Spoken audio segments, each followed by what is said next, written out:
Principles of the Constitution. We're going to discuss some of the ways in which the framers structured the Constitution to prevent what Madison referred to as tyranny of the majority. The Madisonian model is a reference to the way that one of the primary authors of the Constitution structured the powers of the Constitution. So the Constitution creates a federal system, and that's heavily influenced by the idea of separation of powers, and these thoughts are spelled out in the Articles of the Constitution, and it's really a way that this new national government could distribute power amongst the three branches of government. And this system of checks and balances really prevented one branch from having too much power. And one of Madison's main ideas was to limit the majority control. That's why one of the reasons why we have a bicameral legislature in which one body, the House of Representatives, was initially directly elected by the people, and then the second body was appointed by state legislatures. Madison wanted to prevent too much influence from the people. He thought sometimes people were just like sheep and they would sort of follow along instead of carefully considering what was best for the people. And so it's because of this fear of putting too much power in the hands of any one individual or branch of government, the framers decided to use the separation of powers. They created a government where lawmaking, law enforcing, and law interpreting functions are assigned to different branches of government. And they also used a system of checks and balances to prevent one branch from becoming more powerful than the other. So the power of each branch is checked or limited and balanced because the legislative, executive, and judicial branches share some authority. They have that overlapping authority we talked about in Federalists 47, 48, and 51. And no branch has exclusive domain over one single activity. So there's always some influence. And we'll look more at that in a graphic on the next slide. Federalism was the answer to sort of how much authority should be divided between the national government and the state government. That was one of the key struggles with the Articles of Confederation. And so because of the nation's experience under the Articles of Confederation, the framers decided that a stronger national government is necessary for the nation's survival, really. They didn't think that a weak national government would allow them to do anything, and Shays' Rebellion sort of demonstrates this. At the same time, they were reluctant to create a really powerful national government because of their experiences with Great Britain. And so the compromise the framers come up with is to divide the power of the government between a national and state governments. But they decide, as Article 6 in the Supremacy Clause reflects, that the national government will be supreme. So let's look at this diagram, which shows how the framers decided to create a political system of checks and balances and separation of powers. As we look at it, you can see that each of the three branches, the executive, legislative, and judicial branch, has powers that intersect or overlap with powers of the other branches. This again prevents one branch from becoming more powerful than the others. Another key component of the Madisonian model was the idea of a constitutional republic. Republican form of government is one in which people elect people to serve on their behalf. So I don't vote for every particular piece of legislation that's considered the national government. It's too expensive, too time-consuming to try to get a nation this large to have a direct democracy. But I have representatives that I vote for if they win that are supposed to go and consider laws and actions and policies on my behalf and the behalf of their constituents, people they represent.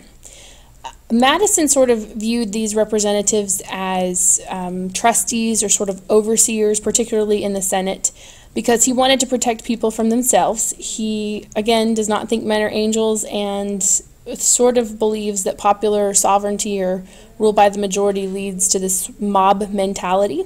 And so this Madisonian model of the Constitution also favors the status quo. Change is very slow and very hard to come by. If we look at a great example of this is the amendment process. We have only 27 amendments. The last amendment was made in 1993. And when we consider in just a few moments how amendments are actually made, what we find is that it's a very slow process that doesn't allow for just any whim to be added to the Constitution. This is just a brief review of the Constitution. We've discussed this at great detail. So let's look at this table that compares the powers of each section of government and the methods of selection of government officials between the Articles of Confederation and the Constitution.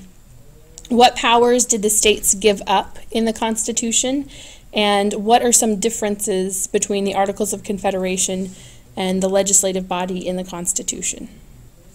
So before we get to the point where the Constitution is ratified and it becomes the new government of the United States of America, we're going to sort of compare and contrast the ideas between the Federalist and the Anti-Federalist. We've done this a little bit in class, so we're not going to have an extensive comparison. But it is worth noting that during the debate over whether or not to ratify the Constitution, there were some people who favored the new strong national government, and they became known as Federalists, while there were people, such as George Mason, who were opponents of the new constitutional government because they wanted stronger state governments and a weaker national government. Those people are referred to as anti-federalist, and this marked a very impassioned debate on both sides during the time period in which the Constitution was being ratified. Propaganda for ratification included the Federalist Papers. The three most prominent Federalists were Alexander Hamilton, James Madison, and John Jay, who wrote these 85 essays in New York newspapers under the pseudonym Publius. The essays were, and still are to some degree, very theoretical and very scholarly.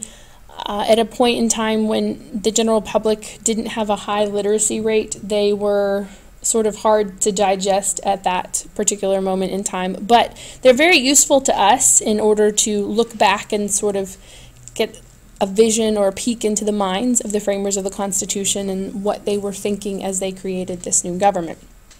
The Anti-Federalists responded with essays of their own, expressing their fear, such as Mason's objections to the Constitution that we looked at, that the national government would run rampant, it would become tyrannical, it would take away the liberties of the people in much the same way that the British government did before the American Revolution. And so New York was a key state in ratifying the Constitution because they were one of the two largest, most populous states at that time. So ratification in New York, the vote to approve the Constitution was actually very close. And one of the ways in which they got anti-federalists to get on board with the Constitution was by adding the Bill of Rights, which are the first 10 amendments to the U.S. Constitution. And they addressed some of the basic rights and concerns that the anti-federalists were afraid were not evident in the new government. So the process for amending the Constitution fits within the Madisonian model because the framers didn't want the whims of the people, popular opinion, to sway the government and to create bad policy, basically, just at the whim of the people. And so in response to this, they designed a deliberate two-stage formal amendment process that requires both national and state approval. And this process has actually very rarely been used. Informal amendments, however, informally amending the Constitution has been much more seen through judicial interpretation and judicial decisions than have formal amendments to the Constitution. So, how is it that the Constitution is formally amended? There are two stages to the amendment process. There's a proposal and finally ratification. Amendments can be proposed by a vote of 2/3 of the members of Congress in both houses or by a vote of 2/3 of the state legislatures, specifically requesting Congress to call a national convention to propose amendments. This second method of proposal has never been used, so there's never been a national constitutional convention. All 27 amendments have been initially proposed by a 2/3 vote in both houses of Congress. The ratification process is a bit more straightforward. When Congress votes to propose an amendment, the Constitution specifies that the ratification process has to occur in one of two ways. You have to have a favorable vote in 3/4 of the state legislatures, which is 37 states, or a favorable vote in a specially called ratifying convention in 3/4 of the states. So most frequently, as you can see on the diagram, 2/3 of Congress vote to propose the amendment, and then legislatures in 3/4 of the states vote to ratify. Only once has conventions in 3/4 of the states been used for ratification, and that was with the 21st Amendment. Informal changes to the Constitution have happened much more frequently than formal amendments of the Constitution. One of the ways in which these informal changes have occurred is from the concept of judicial review. So in 1803, the Supreme Court declares in Marbury versus Madison that federal courts have the power to nullify or overturn acts the nation's government or National Congress passes when the courts believe that that legislation or policy actions conflict with the Constitution. There are scholars today, political scientists, that argue the original intent of the framers should govern judicial interpretation of the Constitution. Those are people who would prefer a narrow interpretation of the Constitution rather than a vague or flexible interpretation. So Justice Clarence Thomas is one of the people who prefers a much more narrow interpretation of the Constitution, whereas Justice Ruth Bader Ginsburg would be in favor of a much more flexible interpretation of the Constitution. But even with all of the foresight that the framers did have, there's no way that they could have predicted all of the cultural and social changes that would occur over the next 225 or so years. And so the Constitution has evolved, because it's a vague and flexible document, to reflect and accommodate social and cultural changes. The federal government, as we'll see, has taken on much more powers and responsibilities in relation to the states. And finally, technology, including media such as social media, has redefined free speech over and over again. First with the penny press, then with the newspapers and television, and then the internet and social media even have sort of changed our interpretations and our perceptions about what free speech is and who has the authority to regulate, or who in the government has the authority to regulate what we say and do.